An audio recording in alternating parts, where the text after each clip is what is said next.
listener to the other side of the threshold. We have spent our time among the rituals of the dead, the sacred rites designed to shepherd souls, honor memory, and make peace with the silence. But for every ritual of reverence, there exists its dark twin, the ritual of violation. For every prayer sung over a coffin, there is the sound of a shovel biting into the earth above it, driven by a different kind of hunger. This is the world we enter now. Not the world of mourning, but the world of midnight enterprise. This is the history not of those who laid the dead to rest, but of those who, for profit, for knowledge, or for a thrill that curdles the blood, chose to bring them back. Tonight, we do not walk through the curated halls of the cemetery. We slip through the broken fence at its rear, descend into the neglected corners, and meet the figures who worked by lantern light, whose trade was in silence and stolen silence. These are not mere thieves. They are archaeologists of the illicit, pioneers of the profane. They are the cartographers of the underworld's back doors. These are the most fearless Graverobbers in history. Our measure of fearlessness is not a lack of superstition, though that often helped, but a staggering audacity in the face of law taboo, and the very concept of sacred rest. It is a cold calculus of risk against reward, where the currency is gold, knowledge, or a perverse form of fame, and the price, if caught, was often a one-way trip to the gallows. We begin not with petty ghouls, but with an operation so vast, so systematic, it became an industry, and a man whose name is synonymous with the trade itself. One, the corpse kings of 19th century Britain, the resurrection men, in the early 1800s, in the fog-wreathed, gaslit cities of Britain, a peculiar and grisly crisis was unfolding. The fledgling science of anatomy, vital for training surgeons and advancing medicine, was starving. The legal supply of corpses for dissection was cruelly limited by law. Only the bodies of executed murderers could be used, but the hangman's noose could not keep pace with the curiosity of science. Into this yawning, cadaver-shaped gap stepped the resurrection men. This was not a lone ghoul in a churchyard. This was a highly organized, profitable, and shockingly efficient underground trade. Gangs operated in cities like Edinburgh and London, led by entrepreneurial figures like Ben Crouch and the infamous duo of Burke and Hare, though their methods would soon take a darker turn. Their fearlessness was not that of the adventurer, but of the cold-blooded businessman. They treated graveyards as warehouses and corpses as inventory. Their methodology was a masterpiece of macabre logistics. They would case a fresh burial, often paying mourners for information. Working in teams of 3 or 4, they used wooden shovels with cloth-wrapped handles to muffle sound. They would dig down to the head of the coffin, smash it open with a crowbar, insert a rope around the corpse's shoulders, and heave it out with minimal disturbance to the surrounding earth. The grave would be carefully refilled, the turf replaced. To a mourning sexton, it might look merely sunken. The body, stripped naked as clothing was evidence, would be trussed up like a parcel, often carried openly through the streets disguised as a drunk friend, or transported in a hired hackney cab delivery was to the back door of an anatomy school, where a professor would pay in cash, no questions asked. The unsettling genius, the true fearlessness of the resurrection men lay in their brazen normalization of the horrific. They operated in the heart of a society obsessed with Christian burial and the sanctity of the grave. They leveraged the very infrastructure of the city, its cabs, its pubs, its network of informants, to facilitate their trade. They calculated the risks precisely. Body snatching was a misdemeanor, a crime against property. The corpse was considered the property of the next of kin, punishable by fines or imprisonment, not death. Murder was a hanging offense. Thus, they danced on the legal razor's edge, providing an essential, illegal service to the pillars of respectable society, the surgeons and professors. Their legacy is a profound and chilling paradox.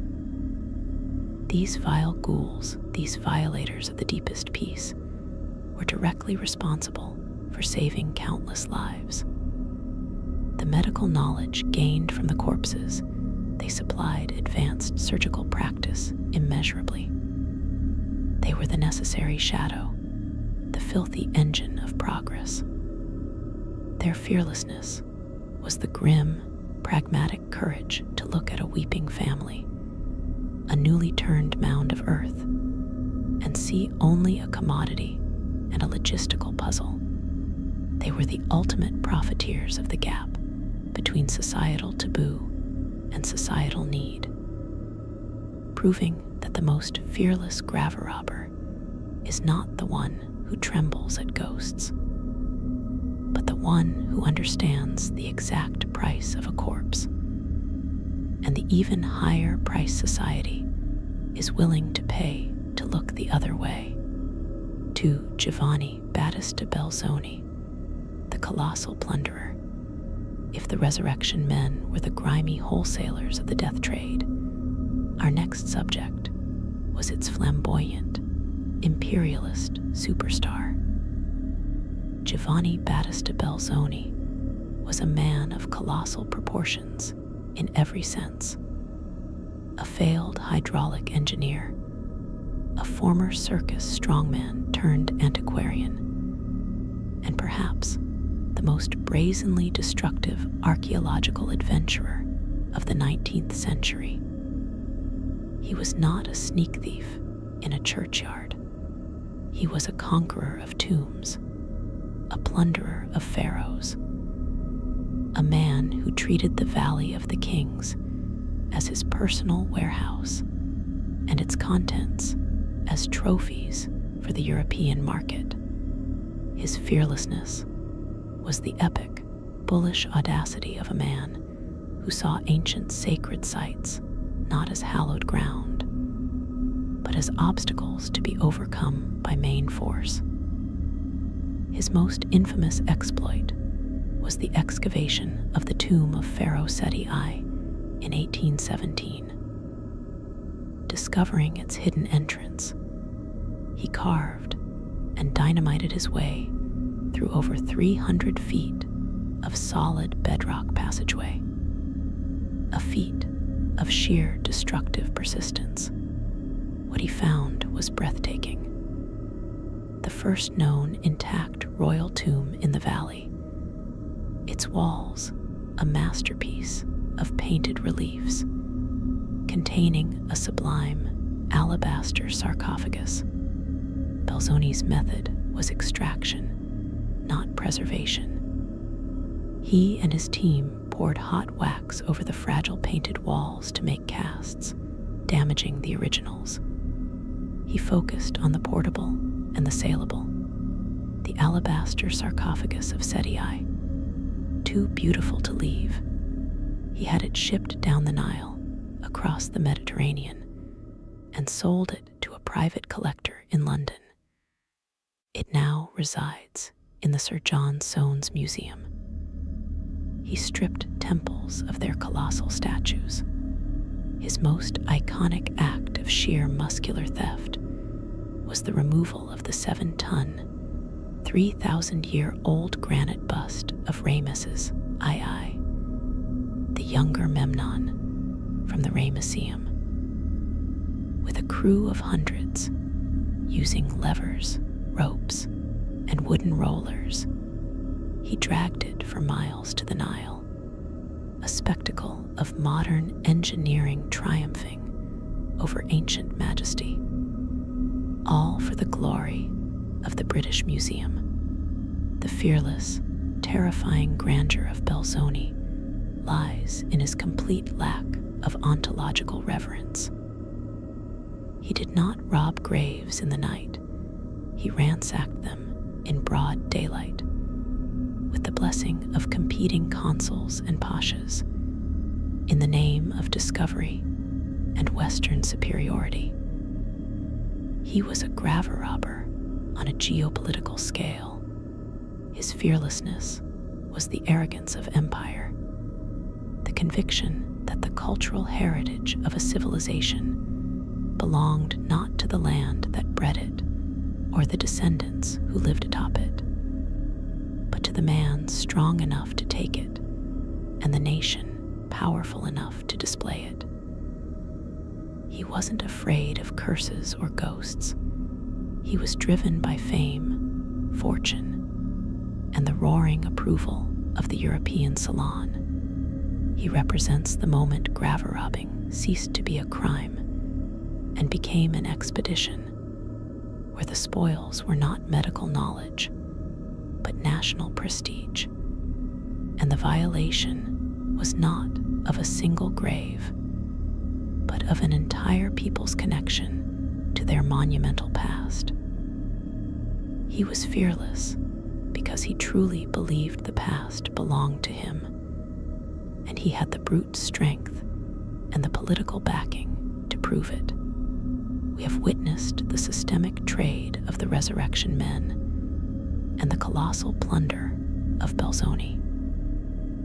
One operated in the shadowy margins of society, the other in the glaring light of imperial ambition. But the history of fearless violation is not confined to the recent past, nor to the West. Our path now leads us deeper into the shadows of time and into the very heart of power, where the robbers were not outsiders, but insiders, those who knew the secrets of the dead, because they were the ones sworn to protect them. And we will see the trade evolve from stealing objects to stealing identity itself. 3. The tomb robber pharaohs, the ultimate inside job. To rob a commoner's grave is a crime. To rob a king's tomb is an act of audacious treason. But to be a king and to systematically rob the tombs of your own royal ancestors, that is an act of such staggering, state-sanctioned sacrilege. It redefines the concept of fearlessness. This is not the story of a lone thief, but of institutionalized dynasty looting, most famously practiced during the political and economic turmoil of Egypt's 20th dynasty and the subsequent Third Intermediate period, around 1100–700 BCE. The Valley of the Kings, intended as an eternal, impervious fortress of silence for the pharaohs, became a honeycomb of violated chambers. But these were not the crude break-ins of desperate outsiders. Papyri like the Abbott Papyrus and the Amherst Papyrus record the official investigations into the great tombs of the ancestors being found empty of their lords. The perpetrators, when caught, were not foreign invaders, but a conspiratorial network of the very people entrusted with the necropolis's security. The temple priests, the necropolis administrators, the metalworkers, the sailors who transported the stolen goods, and even the mayors of the West Bank of Thebes. This was graverobbing as a vertically integrated enterprise, operating under the very noses of authority, and often with its tacit consent. The fearlessness here was born of two powerful forces, necessity and impunity. The new kingdom was collapsing. The state treasury was depleted. The vast, idle wealth of the god-kings of the past, the gold, silver, lapis lazuli, and precious oils, presented an irresistible temptation to a crumbling present. High priests and officials, who knew every hidden passage and architectural weakness, would orchestrate the raids. They would enter a tomb, strip it methodically, then carefully reseal it to hide their crime. Sometimes, to cover their tracks, they would gather the desecrated mummies of multiple pharaohs and cache them in a hidden communal grave, like the famous Deir el-Bahri cache or the tomb of Amenhotep II. Here, Ramesses the Great lay in a jumbled pile with his sons, a silent, linen-wrapped indictment of his descendants' failed stewardship. The chilling, profound audacity of these pharaoh robbers lies in their metaphysical betrayal. They weren't just stealing wealth, they were dismantling the very foundation of their own civilization's cosmic order. The pharaoh was a god, and his tomb was his machine for eternal life. To violate it was to risk cosmic chaos, to anger the gods, to sever the link between the divine and the mortal realm. Yet, they did it. Their fearlessness was the cold, pragmatic courage of a starving man eating the sacred offerings on the altar. It was the terrifying realization that the state religion, the fear of divine retribution, was a weaker force than the immediate need for gold to pay soldiers or buy loyalty. They looked upon the sacred, immutable tombs of their own divine ancestors and saw a liquid asset. They were the ultimate insiders, turning their sacred knowledge into a tool for the most profound sacrilege, proving that when the state itself becomes the graverobber, there is no law left to fear, only the silent, accusing eyes of the linen-wrapped gods they piled in a dark hole. For the cadaver commerce of the Burke and Hare model, manufacturing the product, we return to the 19th century, but to a darker, more desperate alley than that of the careful resurrection men. In Edinburgh, 1827-1828, the dynamic of fearlessness underwent a horrifying evolution. William Burke and William Hare, Irish immigrants living in Edinburgh's squalid Westport district, stumbled upon a more efficient business model than the cold, muddy work of resurrection. Why dig up a corpse when you could manufacture a fresh one? Their story begins with a natural death. An old lodger in Hare's boarding house died, owing rent. Burke and Hare sold his body to the charismatic and ambitious anatomist Dr. Robert Knox. The price, £7 and 10 shillings, was a fortune to them. A light ignited. The supply was limited only by their nerve. Their method was chillingly intimate. would target the vulnerable, the elderly, the sick, the homeless, the drunk. They would befriend them, lure them to a lodging house, ply them with whiskey, and then, using a method that left no visible marks of violence, a technique that would later be known as burking, they would suffocate them. Burke would often cover the victim's mouth and nose, while hair lay across their chest. Death was silent, swift, and left a pristine, undamaged commodity for the dissecting table. Their fearlessness was of a different, more feral order. It bypassed superstition entirely and leapt straight over the moral event horizon. The resurrection men, at least, maintained the pretense of violating the dead. Burke and Hare violated the living to create the dead. Their trade required a different kind of nerve, the ability to look a living, breathing human in the eye, share a drink with them, and then calmly, methodically, extinguish their life for the price of a week's wages.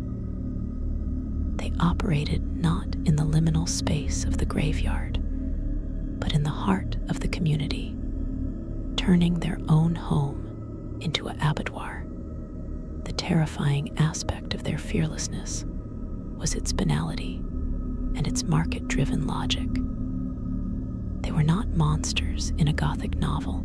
They were impoverished men who found a horrifying shortcut in an economy that created a high demand for corpses and turned a blind eye to their origin. Dr. Knox, the respected scientist, asked no questions. The gleaming future of medical science was built, in part, on their monstrous pragmatism. Their downfall came from their own carelessness and the rising suspicions of neighbors who noticed the stream of visitors who entered their lodgings and never left. Hare turned King's evidence to save himself. Burke was hanged before a crowd of thousands in 1829, and his body was, in a final poetic irony, publicly dissected at the Edinburgh Medical College. His skeleton remains on display, a permanent relic of the darkest corner of the trade he helped pioneer. The legacy of Burke and Hare is the ultimate perversion of the Graverobbers' fearlessness. It stripped away the last vestige of separation between the robber and the robbed. They demonstrated that the most fearless and most monstrous violation is not of the tomb, but of the trust of a living person, transforming the act of murder into a mere expedient step in the supply chain of anatomy. Their story is the dark, logical endpoint of a society that wanted medical progress, but was unwilling to legally supply its bloody cost, creating a shadow market where human life itself became the cheapest ingredient. Our chronicle of audacity has taken us from the systemic to the imperial, from the sacrilegious to the homicidal. But the fearless Graverobber is not always a figure of crude force or murderous pragmatism.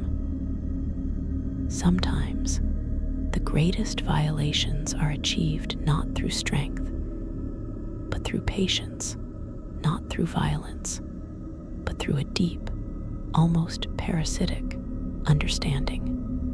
We now meet the scholar ghoul, whose tool is knowledge, and the corporate raider of the afterlife, whose scale of operation dwarfs even the ambitions of kings. 5. The tomb sweepers of China, the bureaucrats of the underworld. For over 2 millennia, the rulers of China sought to take their entire world with them into the afterlife. Their tombs were not mere burial chambers. They were subterranean palaces, microcosms of the empire, filled with armies of terracotta warriors, jade suits, bronze vessels, and unimaginable wealth. And for just as long, a specific, dreaded figure has haunted the Chinese imagination: the damuzi, the tomb raider. But among these, a unique class emerged, one so proficient and systematic they earned the chillingly bureaucratic nickname tomb sweepers. Sayamushi. These were not opportunistic looters. They were professionals, often operating in dynastic cycles of chaos when central authority broke down.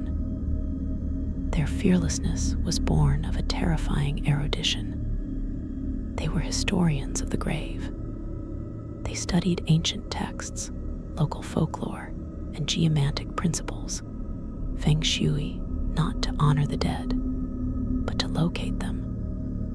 They could read a landscape and deduce where an emperor, seeking the perfect dragon vein for his eternal rest, would have buried his treasure. They understood construction techniques of different dynasties. They were engineers of violation. Their methodology was a dark art of precision. They used long, flexible metal probes, sometimes tipped with clay, which they would drive deep into the earth across a suspected burial site. Upon retrieval, they would examine the tip for traces of material, fragments of pottery, the distinct smell of ancient timber, or the telltale scrape of stone carving. This Chinese letter, or Luyang spade, was their stethoscope, listening to the soil's secrets. Once a tomb was located, they would not simply smash their way in. They would dig a narrow, vertical shaft, a robber, straight down to the tomb's weakest architectural point, often the burial chamber's door seal or a corner of the roof. This minimized labor and maximized stealth. They would then pillage the chamber with the cold efficiency of inventory clerks, taking only the most valuable portable items: jades, gold, fine bronzes, leaving behind bulky pottery and skeletons. The unsettling genius, the true fearlessness of the tomb sweepers was their intellectual arrogance. They stood before the monumental effort of an empire to create an eternal, hidden sanctuary, and they treated it as a complex lock to be picked. They were unimpressed by curses, by grandeur, by the divine mandate of the Son of Heaven. They saw only a puzzle of soil, stone, and historical record. Their fear was not of ghosts, but of miscalculation, of digging in the wrong spot, of triggering a collapse, or of encountering a rival gang. They operated with the calm precision of surgeons performing a necropsy on history itself. They were the ultimate rationalists of the grave, proving that the most effective way to rob the dead is to first master the language in which their rest was written, then coldly translate it into a map marked X. 6. The sacking of the royal tombs of Sipan by Huaqueros, the gold rush of the Moche lords. In 1987, on the north coast of Peru, the world learned of one of the most spectacular archaeological discoveries of the 20th century: the intact royal tombs of the Moche civilization at Sipan, filled with breathtaking gold, silver, and turquoise regalia. But the archaeologists, led by Walter Alva, did not make the discovery first. They arrived in a race against time, following a trail of destruction left by the most prolific and fearless Graverobbers in the Americas. The Huaqueros from the Quechua Waka, meaning sacred site or tomb, are professional looters of pre-Columbian sites. Their fearlessness is of a different, more visceral kind. It is the fearlessness of the gold rush prospector, armed not just with a pick, but with a brutal understanding of the black market and a nihilistic disregard for everything but metal.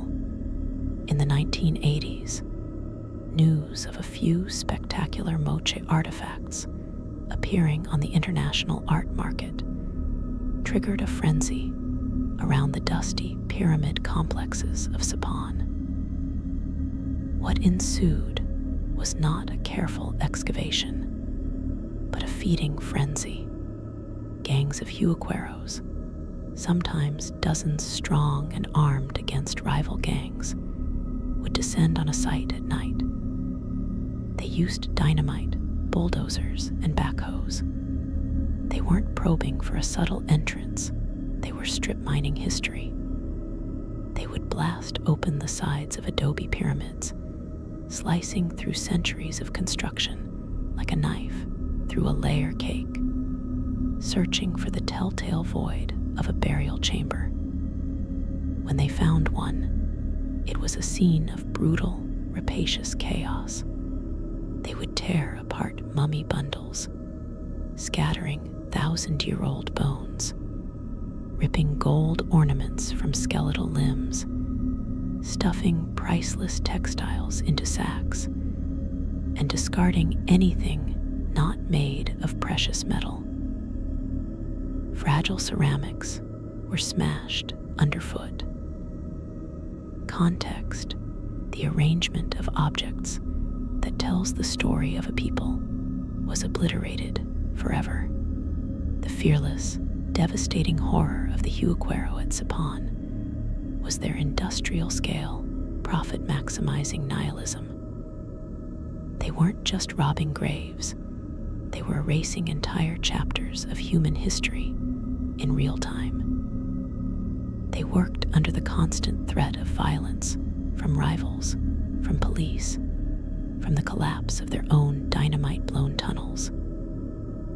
Their courage was the desperate, avaricious courage of the frontier, where a single gold nose ornament could represent a year's income for a poor farmer.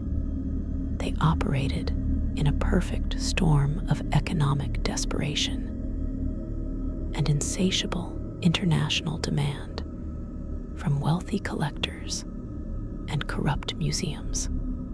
The story of Sapon is a stark parable. The magnificent royal tombs we see in museums today are only there because archaeologists like Alva literally fought gun battles with Huaqueros to secure the site.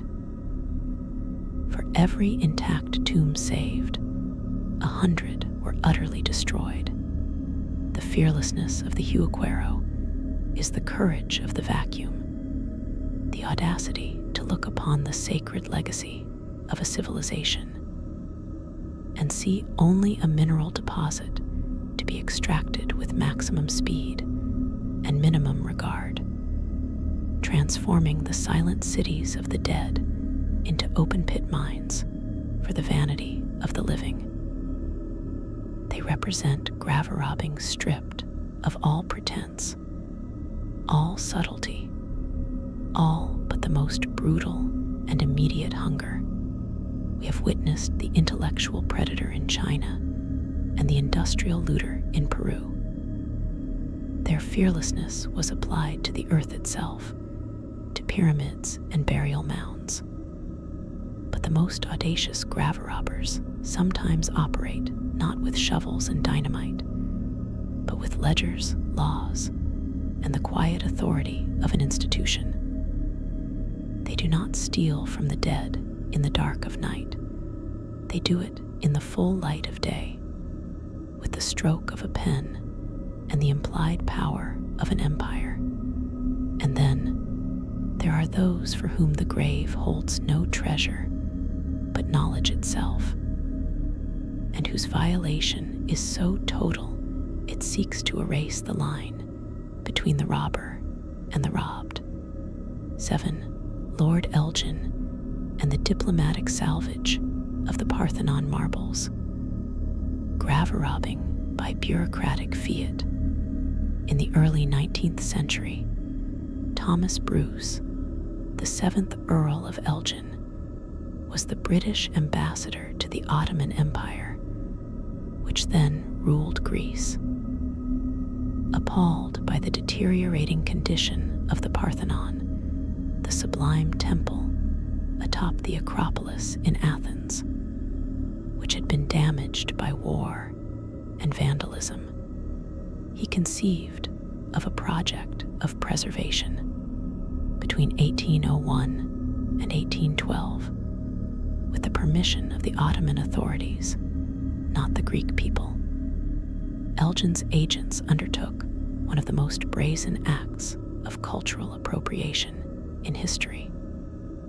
They sawed, hacked, and pried loose roughly half of the surviving sculptural adornments of the 2,500-year-old temple.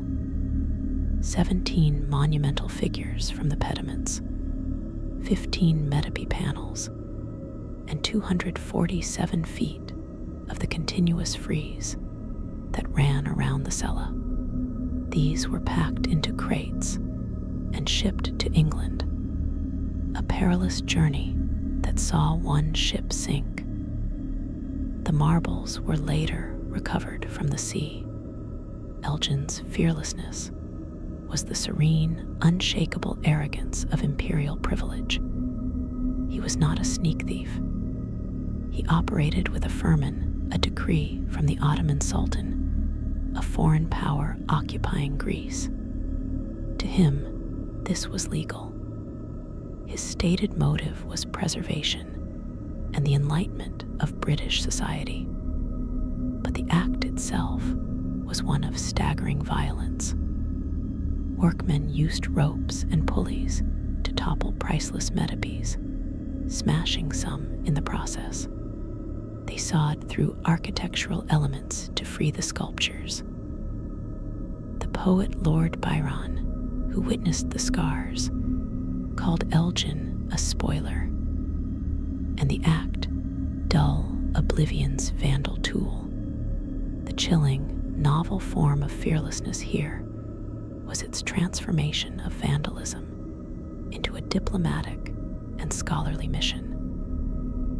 Elgin genuinely believed he was rescuing the marbles from certain ruin and bestowing them upon a more appreciative civilization. He leveraged geopolitics, his social station, and the nascent ideology of museums as universal encyclopedias to legitimize the dismantling of a nation's spiritual and artistic heart.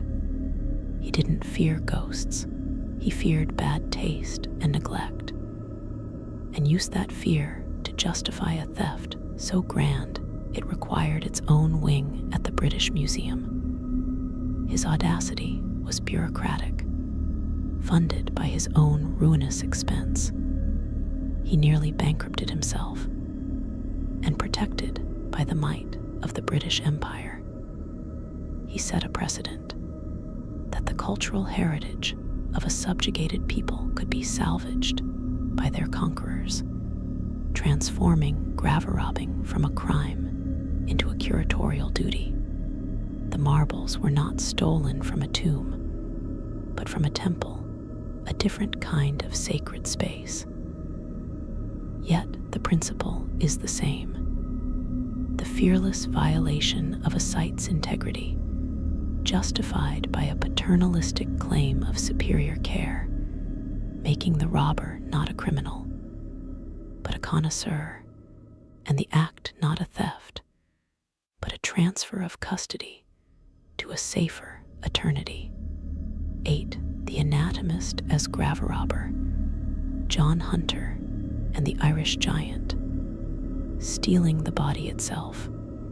Most Graverobbers seek what is with the body: gold, jade, artifacts. But what if the body itself, its unique, extraordinary form, is the ultimate prize? This brings us to the darkest, most intimately violating strand of the trade: the theft of the corpse, not for dissection, but for permanent, spectacular display. And no story captures this horror better than that of the brilliant, ruthless Scottish surgeon John Hunter and his obsession with Charles Byon, the Irish giant. In 1780s London, Charles Byon, a man from Ulster standing over 7 feet 7 inches tall, was a celebrity. He exhibited himself for money, aware that his extraordinary body was his only fortune. He also lived in mortal dread of the anatomists, particularly John Hunter, who was famous for his insatiable desire to acquire unique biological specimens for his museum. Byon specifically wished to be buried at sea in a lead-lined coffin to prevent his body from being taken. He died in 1783 at the age of 22. What followed was a macabre chess game between Byon's friends, executing his last wishes, and Hunter's network of agents and resurrection men. Hunter, a man of science, but possessed of a collector's monomania, was fearless in his pursuit of the ultimate specimen. He was said to have bribed everyone in the chain.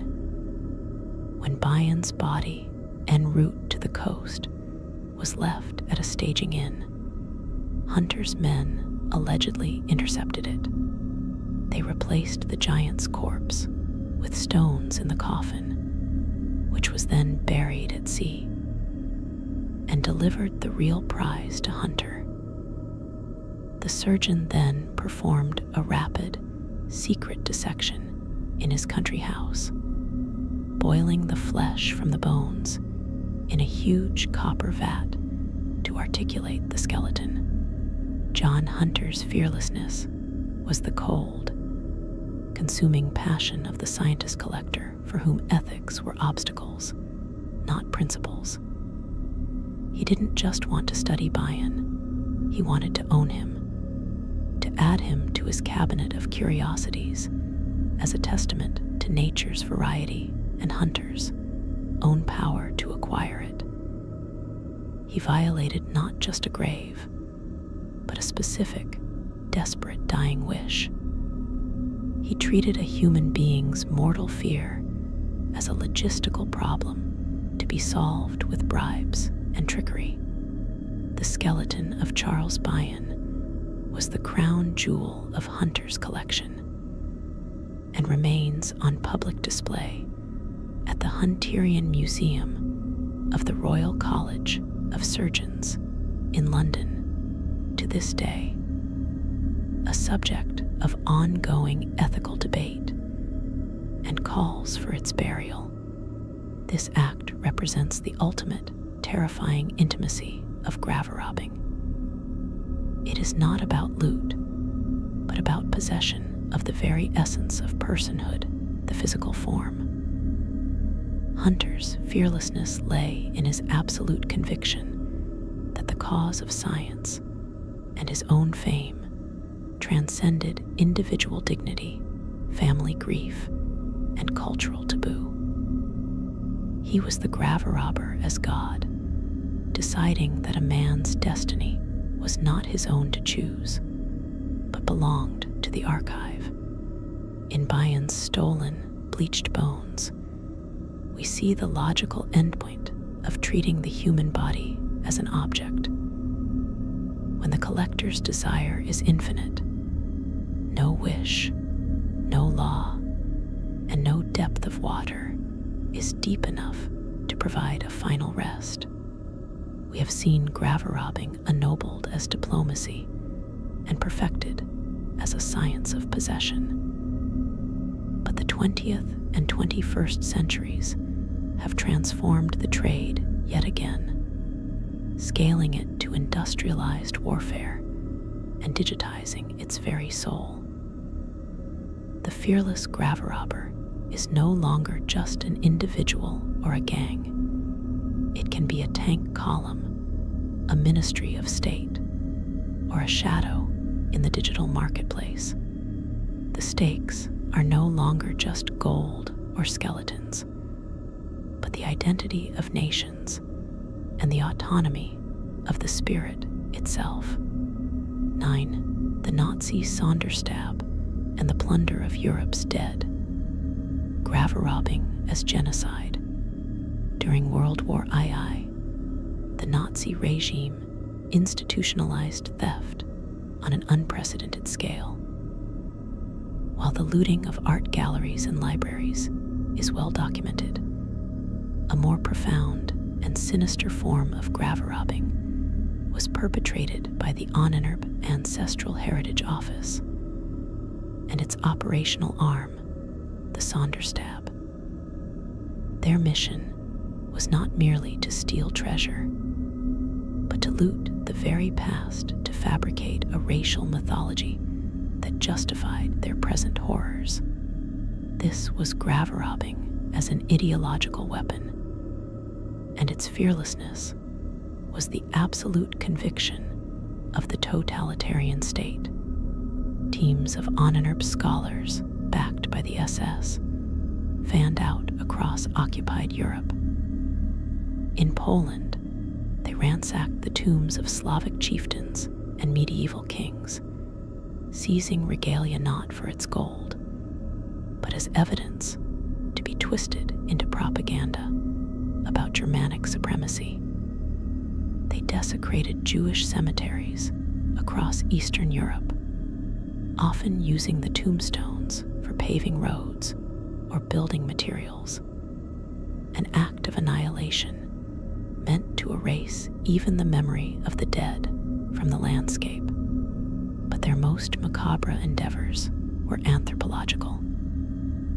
In occupied Crimea and the Caucasus, they looted ancient Scythian and Alani kurgans, burial mounds, shipping skeletons and grave goods back to Berlin. The goal was to prove the ancient presence of Aryan peoples in these lands, thereby legitimizing Nazi territorial claims, and their campaign of extermination against the Slavs who lived there now. Fearless, chilling logic here was the use of the dead as political pawns in a war of extinction. They were not robbing individuals. They were robbing entire peoples of their history, literally digging up their ancestors to deny their right to the land and to existence itself. This was graverobbing stripped of all financial motive and elevated to a genocidal imperative. The Edinburgh operatives worked with the impunity of the conquering army. Their fearlessness guaranteed by the machinery of the Holocaust. They turned archaeology into a necrophiliac annex of racial science, proving that the most terrifying graverobber is the one who does not believe the dead are sacred, but believes they are evidence for a lie so vast it requires mass graves to sustain it. 10. The digital graverobbers, biopiracy, DNA, and the theft of ancestral identity. In our current century, the shovel and the crowbar have been joined, and in some cases, supplanted by the micropipette and the database. A new frontier of fearlessness has opened. The theft not of artifacts or bodies, but of the genetic code itself. This is graverobbing at the molecular level, and its practitioners are scientists, corporations, and hobbyists operating in a legal and ethical gray zone. The most prominent example is the saga of the Ancient One, or Kennewick Man. In 1996, a 9,000-year-old skeleton was found in Washington state. A coalition of Native American tribes sought to reclaim and rebury the remains under the Native American Graves Protection and Repatriation Act, NAGPRA. A group of 8 scientists sued to block repatriation, demanding the right to study the bones. What followed was a decade-long legal battle, a brutal modern version of a Graverobbers dispute. The scientists' fearlessness was that of academic entitlement, a belief that their quest for knowledge overrode the deeply held spiritual and cultural beliefs of descendant communities. To the tribes, this was not an archaeological specimen, it was an ancestor, and the scientists were grave robbers in lab coats, fighting in court to keep their find. The DNA testing that eventually proved the skeleton's genetic link to contemporary native tribes was a form of technological graverobbing in itself. Extracting information the tribes did not consent to give, to settle a dispute over who had the right to control the body. This expands into the broader issue of biopiracy. Corporations and research institutions patent genes and genetic sequences derived from the blood, tissue, or even the ancient DNA of indigenous peoples, often without consent.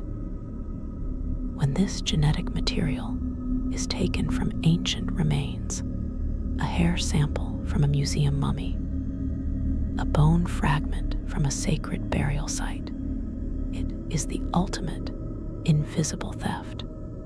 The loot is the biological blueprint of a people, potentially commodified for profit in pharmaceuticals or research.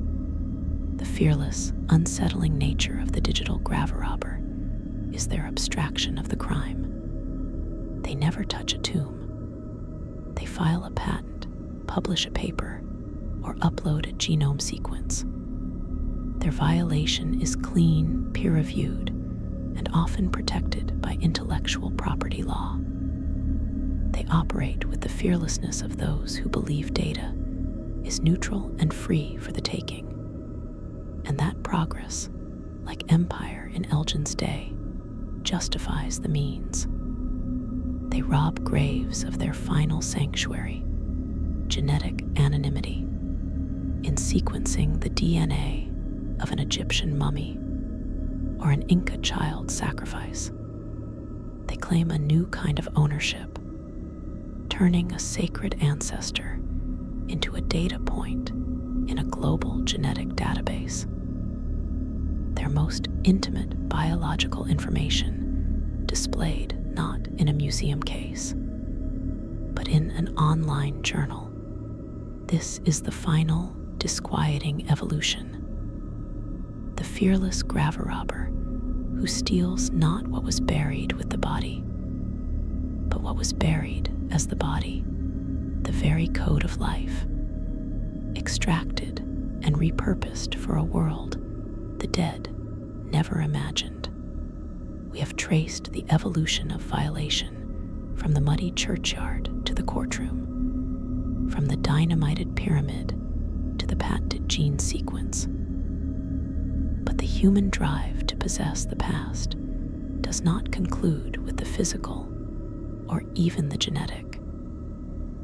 There are frontiers of theft that move beyond the body entirely, targeting the sanctuary of memory and the final, sovereign territory of the self. Our final entries examine the Graverobber, who steals not from the tomb, but from the story of the tomb, and the one who dares to rob the very moment of death, seeking to turn the ultimate ending into a commodity. 11. The fabricators, the curators of false provenance and the forged tomb. Not every fearless Graverobber digs in the earth. Some of the most audacious operate in the glittering, high-stakes world of the antiquities market, where the story attached to an object is often more valuable than the object itself. This has given rise to a uniquely modern breed of criminal, the fabricator, who forges not just artifacts, but entire contexts. Their fearlessness lies in their willingness to create history from whole cloth, to satisfy the market's hunger for the rare and the mysterious. This process often begins with a genuinely looted object, a vase, a statuette, a manuscript fragment. But its value multiplies exponentially if it comes from a lost tomb or a secret collection. So, the fabricator invents one. They craft a seductive, unverifiable provenance, a story of a chance discovery by a Bedouin in a cave, a long-lost diary of a 19th century explorer, a secreted hoard from a war-torn region. They back it up with forged documents, aged photographs of the find spot, and a network of complicit dealers who swear to the tale. In doing so, they perform a double robbery. First, they or their suppliers physically loot an archaeological site, destroying its integrity. Second, they rob the world of the truth. They sever the artifact from its real past and embed it in a more profitable fiction. The fearless, insidious genius of this practice is its attack on the foundation of history itself. These fabricators are meta-Graverobbers. They understand that in the marketplace, narrative is the ultimate currency. They are not afraid of being caught with a stolen item. They are confident they can weave a story so tantalizing that museums and billionaires will willingly suspend disbelief. Their courage is the confidence of the consummate liar, operating in a gray zone where greed overwhelms due diligence. They create phantom tombs and phantom histories, polluting the archaeological record with convincing ghosts, making it impossible to ever fully trust the journey an object claims to have taken from the ancient world to the display case. They rob us of certainty, proving that the most sophisticated theft is not of an object, but of its truth. 12. The death tourism, entrepreneurs and theft of sacred moments. In the remote highlands of Papua New Guinea, in parts of Indonesia and Ethiopia, there exist cultures where ancient death rituals, the smoking of ancestors, the cliffside burials, the ritual exhumations, are ongoing, sacred, and deeply private.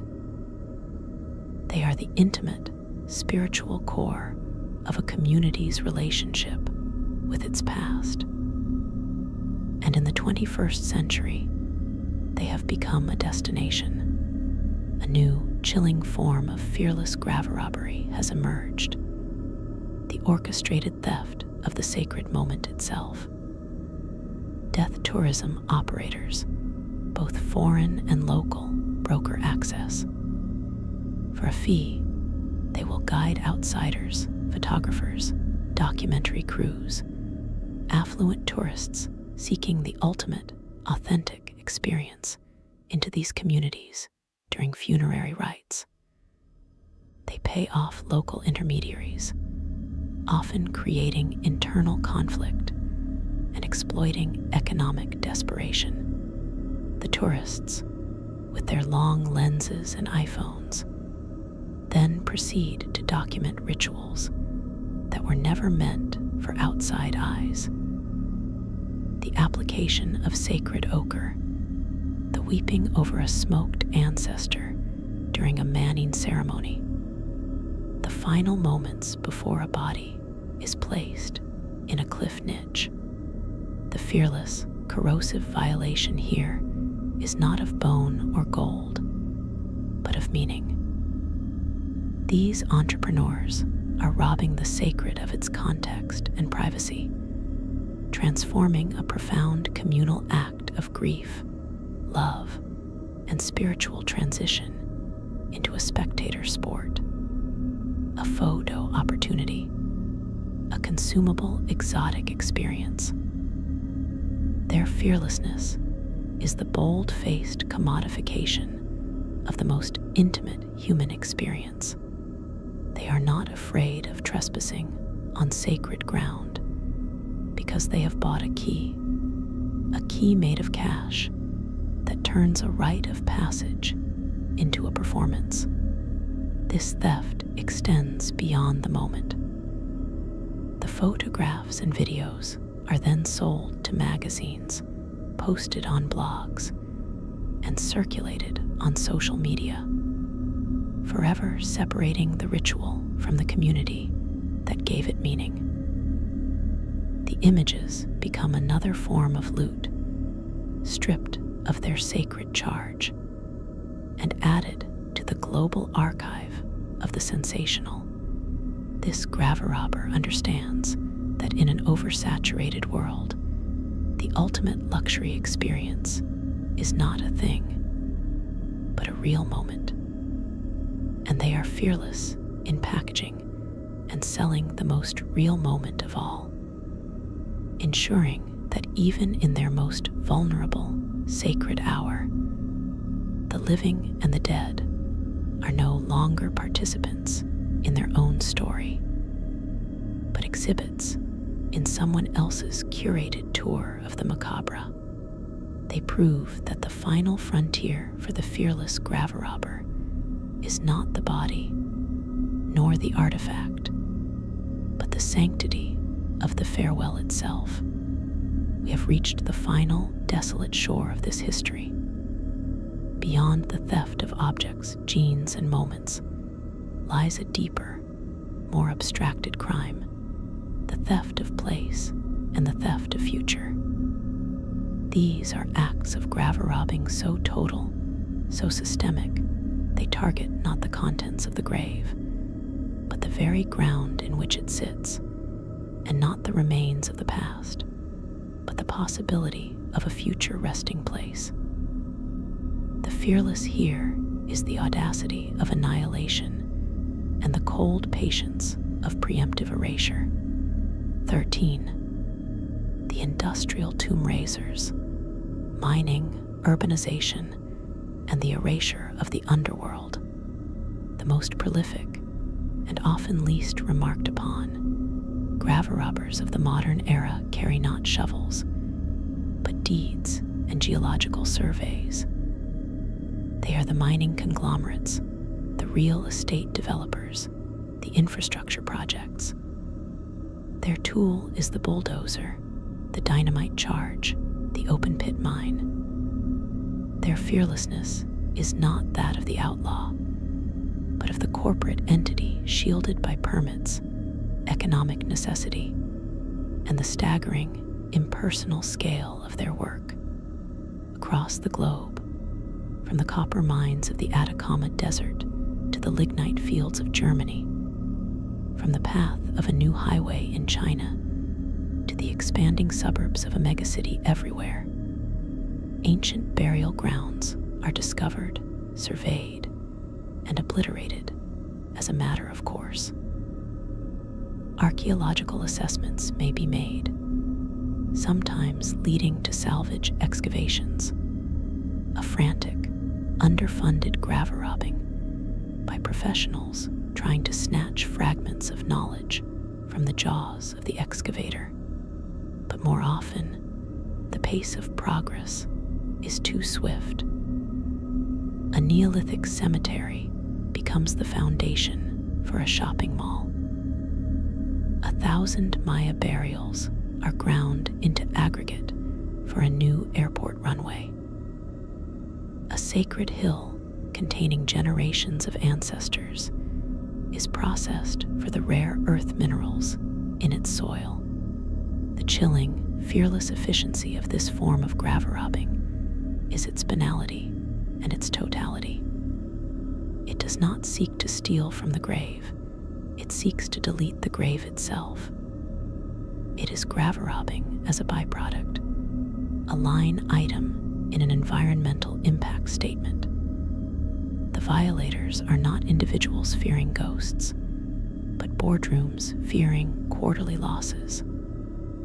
They are fearless because they operate within the law they helped shape, protected by the argument of jobs, growth, and the greater good.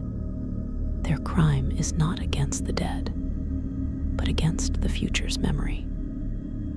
They rob entire landscapes of their silent, subterranean libraries, turning stratified history into homogeneous substrate.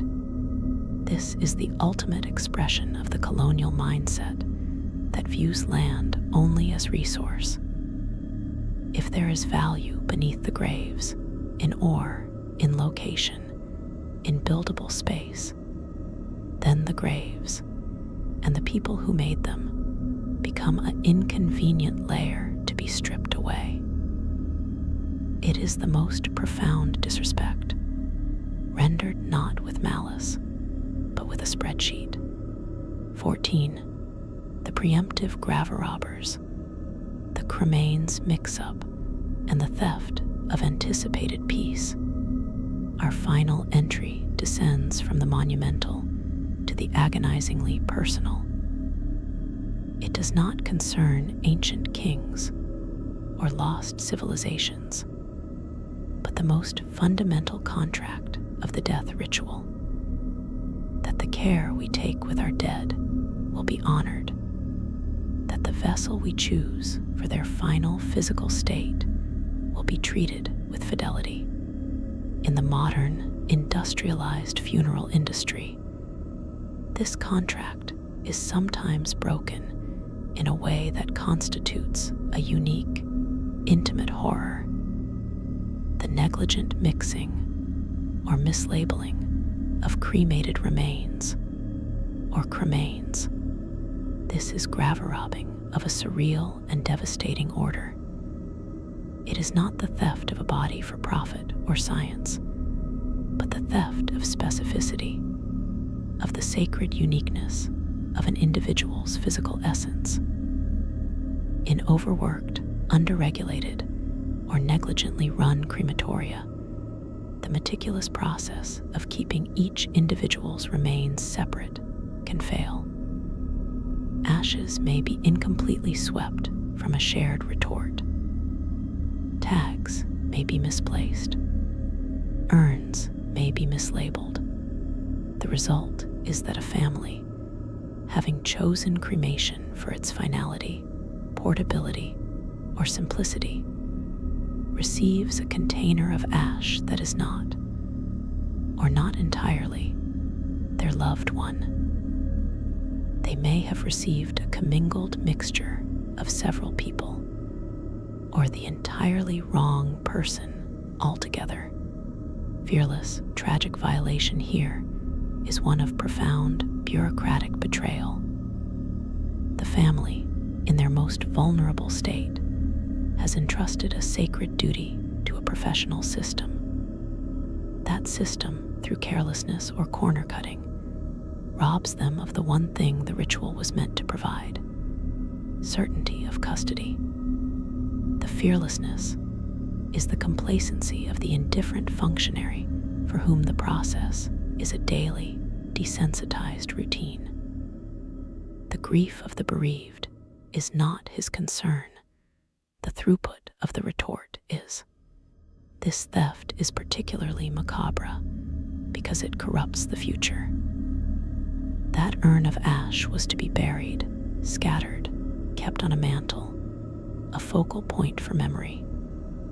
To discover it is a facsimile, a placeholder, is to have the ground of grief pulled away. It creates a ghost of a ghost. Where is my father? His unique, reduced physicality has been lost in a bureaucratic haze, blended into anonymity. It is the ultimate, quiet nightmare of the modern age. Not that your grave will be robbed, but that the integrity of your final, chosen form will be disregarded before you even receive it, turning the ritual of closure into a gateway to a perpetual, unresolvable doubt.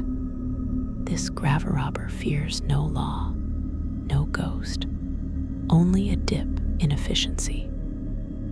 And in that fearless prioritization of process over person, they commit a theft that is, for the living, perhaps the most unsettling of all, the theft of the peace they believed they had faithfully purchased and provided. We have witnessed the erasure of ancient resting places and the bureaucratic betrayal of modern ashes. These are violations of the physical endpoint, but the human drive to conquer mortality does not stop at the grave. It seeks to own the very concept of legacy and to project power beyond the event horizon of death itself. Our final two entries move beyond the theft of bodies or their resting places into the realm of stealing agency and time, the ultimate metaphysical graverobberies. 15. The legacy hackers and the digital graverobbers of the soul.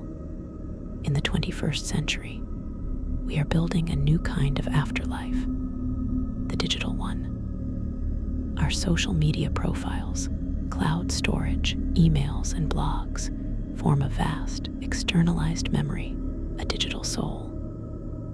And with this comes a new, insidious form of fearless graverobber, the legacy hacker. This is not someone who steals your identity to spend your money. This is someone who, upon your death, hijacks your digital presence to serve their own narrative, ideology, or grief. Consider the parent who, after a child's suicide, logs into and curates the child's social media, posting memorial messages as the child, maintaining a facade of posthumous presence. Or the political operative who gains access to a deceased figure's private communications to selectively leak, distort, or fabricate a legacy. Or the estranged family member who deletes entire digital histories, photo archives, creative writing, personal correspondence, in an act of spite or control, erasing the digital persona as completely as any body stealer of old. The fearless, chilling innovation of this graverobbery is its target, the curated self. It is the theft of a person's own story, told in their own digital voice. The legacy hacker does not fear the law. Digital estate law is a tangled, nascent field. They are fearless because they operate in the emotional and legal chaos of bereavement, where passwords are guessed, terms of service are ignored, and the line between memorialization and violation is blurred. They understand that in the modern world, to control the digital avatar is to wield immense power over memory. They can make the dead say things they never would, erase accomplishments, fake contrition, or trap them in a perpetual, ghostly performance of the living's grief. This is graverobbing stripped to its essence, the assertion of control over someone who can no longer resist. It proves that the most intimate thing one can steal is no longer the body, but the carefully constructed narrative of a life, turning the deceased into a puppet, whose strings are held by whoever holds the password. 16. The chrono thieves, cryonics corporations, and the theft of the dying moment. We return to cryonics, but not as a speculative bet. We examine it as a performed ritual of chronological theft. Companies like Alker and the Cryonics Institute offer a service that is, in its premise, the most audacious graverobbery ever proposed: the theft of time itself from the process of dying. Their procedure begins at legal death, but aims to halt biological time before information-theoretic death. The permanent loss of the brain's neural structure occurs. They attempt to intercept a soul in transit, to place it in a vault of arrested time. The fearless, cosmological arrogance of this enterprise is breathtaking. It is not robbing a grave. It is attempting to rob entropy. It declares that the moment of death is not a sacred threshold to be crossed, but a technical failure to be paused and outsourced to the future. The Graverobbers here are the technicians who perform the standby, stabilization, and vitrification process. Their fearlessness is the conviction that their protocols, the rapid cooling, the perfusion with cryoprotectants, can successfully steal a human being from the jaws of irreversible decay and deposit them, like a piece of contested property, into a future century that may or may not claim them. This ritualized theft transforms the dying process into a frenetic, medicalized heist. Family grief is secondary to the countdown clock. The body is not prepared for burial. It is prepared for shipment to a future that has not agreed to receive it.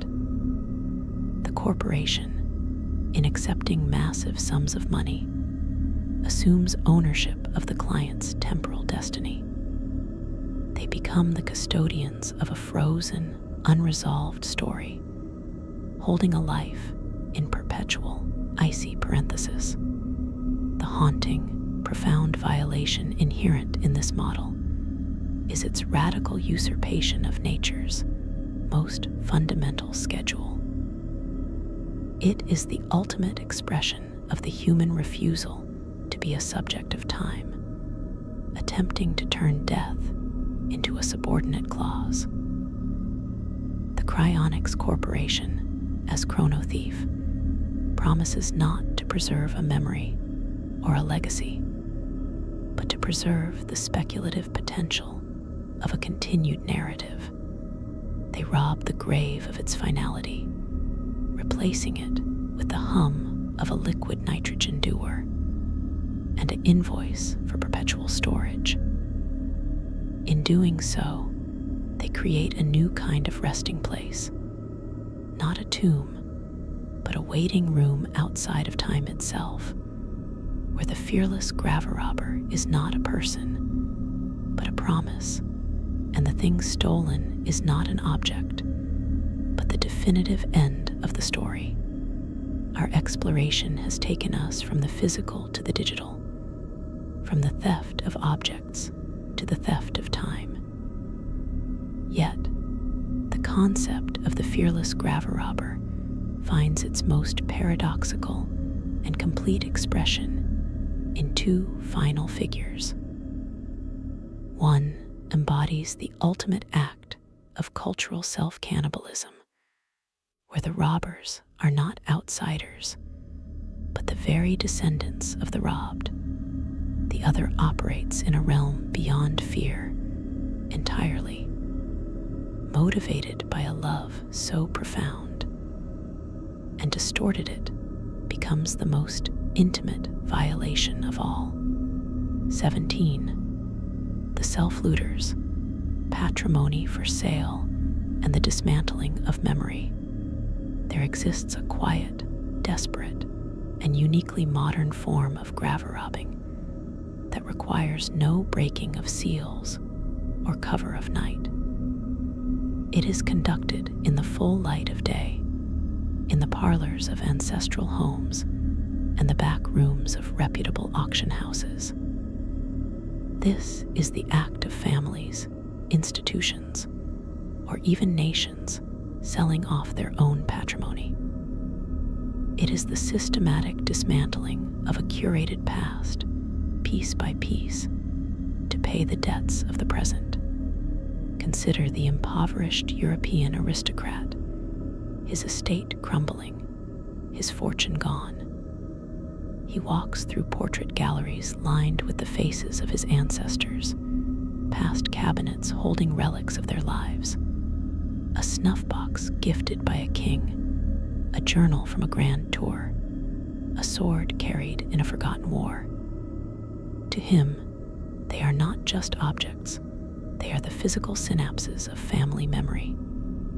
Yet, one by one, he sells them. He is not a thief in the classical sense. He is the legal owner. But in selling the portrait of the stern-faced admiral, he sells the story of the naval battle told at every Christmas. In auctioning the delicate escritoire, he auctions the love letters it held.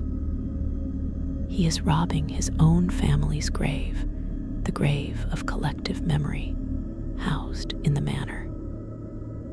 His fearlessness is the grim courage of necessity, the willingness to cannibalize the past to sustain the present, to turn heirlooms into liquidity. This scales to the national level. In times of economic crisis or political corruption, state museums or officials have been known to deaccession minor or redundant artifacts, often to private collectors via shadowy deals. A Sumerian cylinder seal, a Tang dynasty ceramic horse, a medieval reliquary, items that are the common heritage of a people, stripped from the public trust and secreted away into a billionaire's vault. The fearless violators here are the bureaucrats and ministers who sign the papers, who see history not as a sacred trust, but as a balance sheet. They are robbing the communal grave of culture, selling the shared ancestry of a nation for a temporary infusion of cash or political favor. This is graverobbing as an inside job on the grandest scale, a betrayal that is legal, quiet, and utterly devastating to the continuity of cultural identity. It proves that the most complete robbery occurs not when the tomb is invaded, but when its guardians become its auctioneers. 18. The love thief, the bereaved who keeps the dead close. We conclude not with a criminal, but with a mourner. Yet, in the extreme landscape of grief, the line between devotion and desecration can blur into a territory more unsettling than any tomb violation.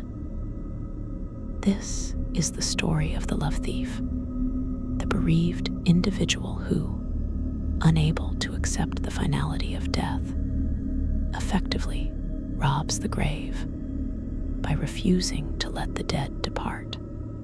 Their theft is not of the body, but of its right to rest. Their fearlessness is the terrifying strength of a love that will not release its object. This manifests in ways both subtle and stark. The Victorian widow who never removed her mourning clothes, who kept her husband's study exactly as he left it for 40 years, was, in a sense, holding his spirit hostage in a museum of her own grief. But more extreme examples exist.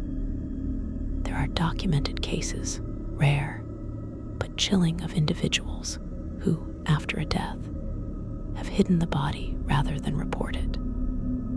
They may keep it in a bedroom, in a freezer, in the house. They talk to it, care for it, and live with it. This is the ultimate pathological refusal of the grave. The love thief does not see a corpse. They see the still present beloved, and they will defy law, sanitation, and reality itself to maintain the connection. Their fearlessness is absolute, forged in the furnace of a loss so catastrophic it shatters the consensus reality.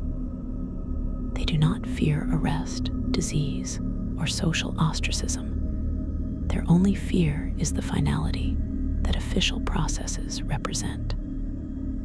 By keeping the body, they are robbing death of its victory, the grave of its tenant, and the natural order of its due. They become the sole curator of a private, forbidden crypt. This is graverobbing turned inward, a theft perpetrated against the very cycle of life and death. It is the most intimate violation because it is motivated not by greed, knowledge, or power, but by a love so vast it has become a prison, with the deceased as both the captive and the jailer.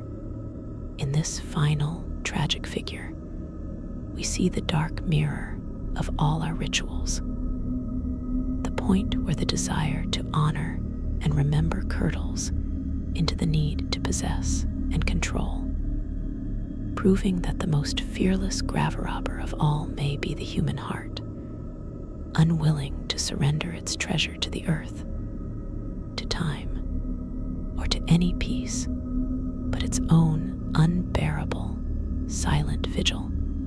We have traversed the spectrum of violation, from the corporeal to the digital, from the criminal to the pathological. But the concept of the graverobber reaches its final, most abstract zenith when the act of theft is divorced from any human actor at all, and when the crime is committed not against the dead, but against the very idea of an ending. These are not stories of individuals, but of systems and of ultimate cosmic indifference. 19. The environmental reclaimers, nature as the ultimate graverobber.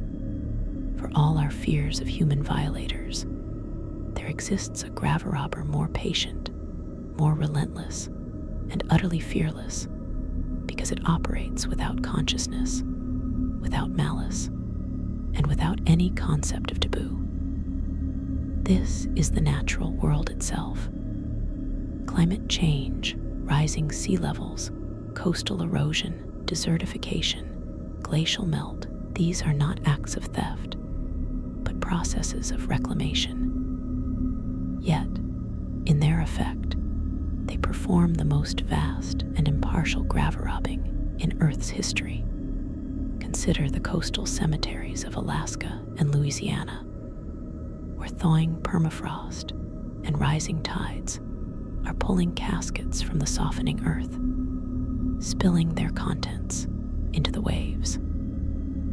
Picture the ancient burial mounds on the eroding cliffs of England, slowly being consumed by the North Sea, the bones within ground to sand by the relentless surf. The Yupik and Inuit graves, held for centuries in the frozen grip of the tundra, now releasing their ancestors to decay under an unprecedented sun. The submerged tombs of civilizations like Alexandria or Neolithic villages, now under the North Sea. They're dead, forever beyond reach, not by human design, but by planetary shift. The fearless, terrifying power of this reclamation is its absolute neutrality.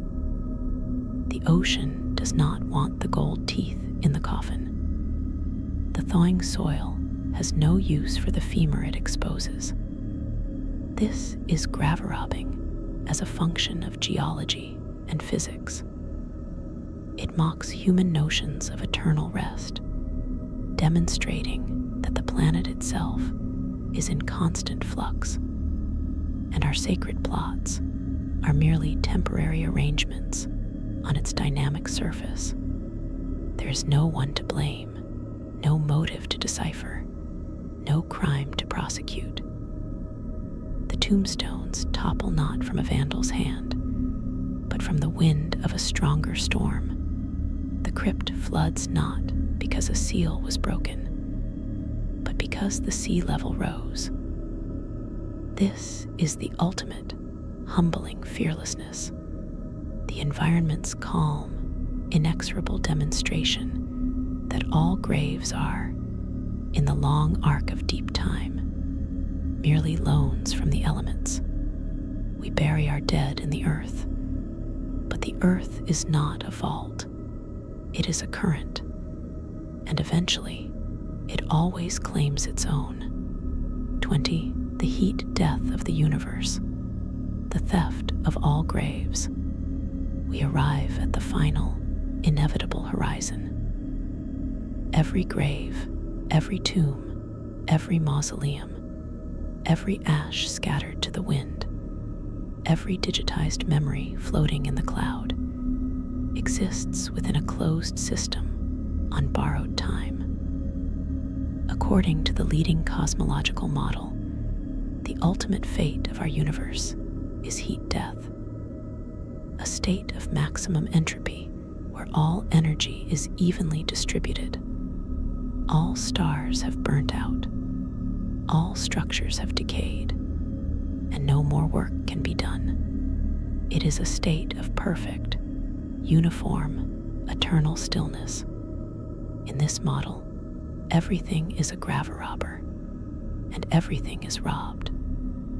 The pyramids of Giza, the tomb of Qin Shi Huang, the ossuaries of Paris, the frozen bodies in Arizona, the genetic data on servers in Switzerland, all of it, every artifact of every attempt to memorialize, preserve, or cheat death, will be rendered into an indistinguishable, lukewarm haze of fundamental particles.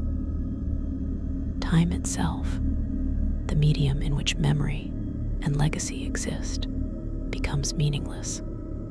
This is the ultimate fearless theft. It is not committed by an agent, but by the immutable laws of thermodynamics.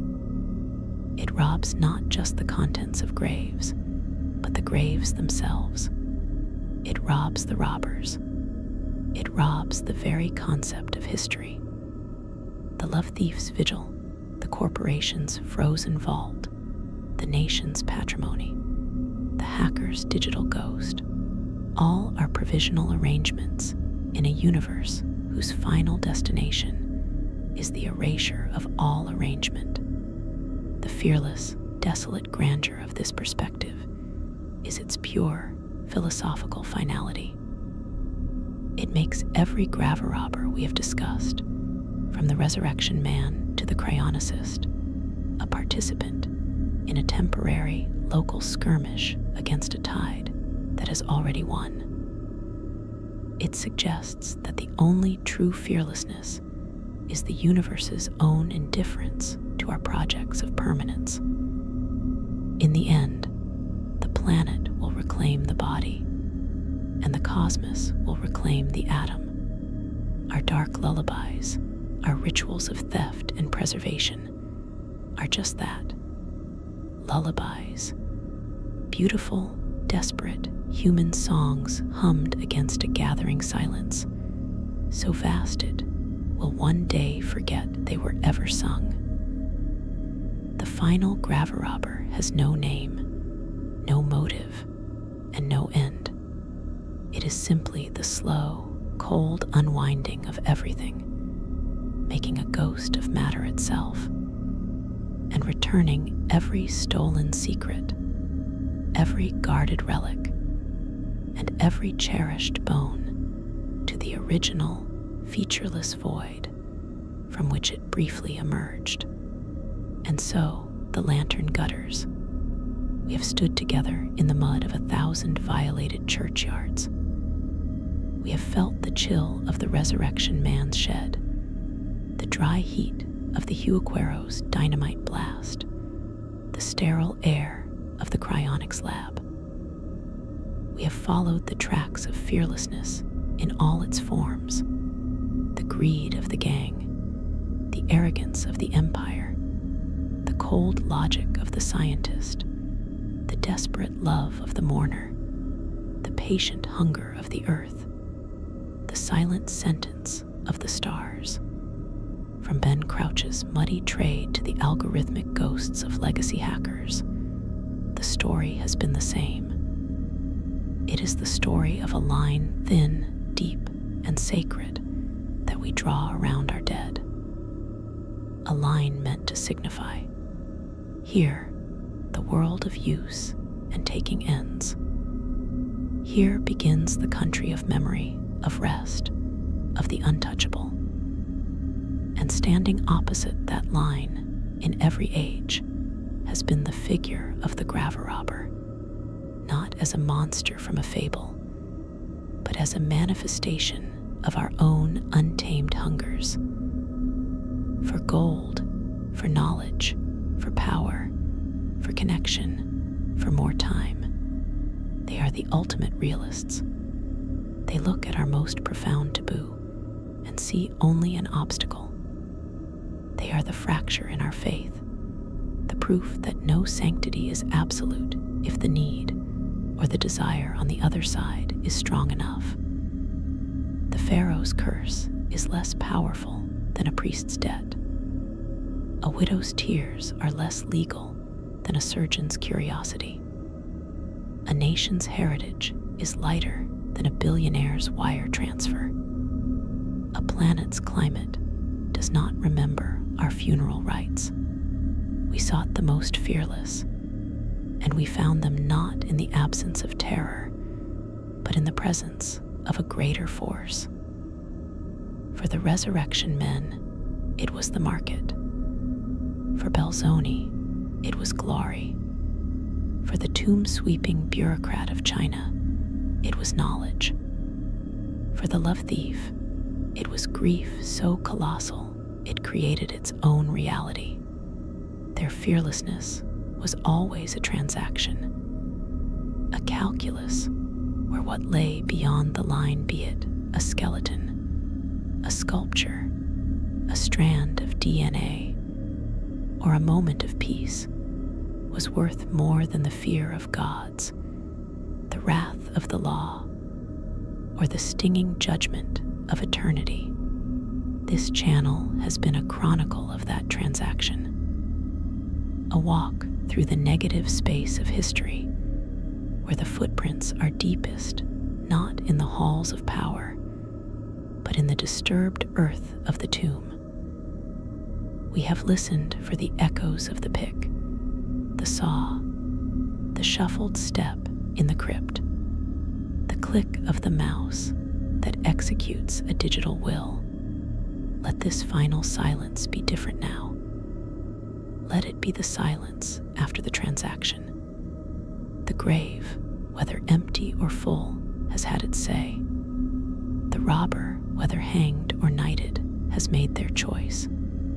The lesson is not one of horror, but of a sobering, humbling clarity.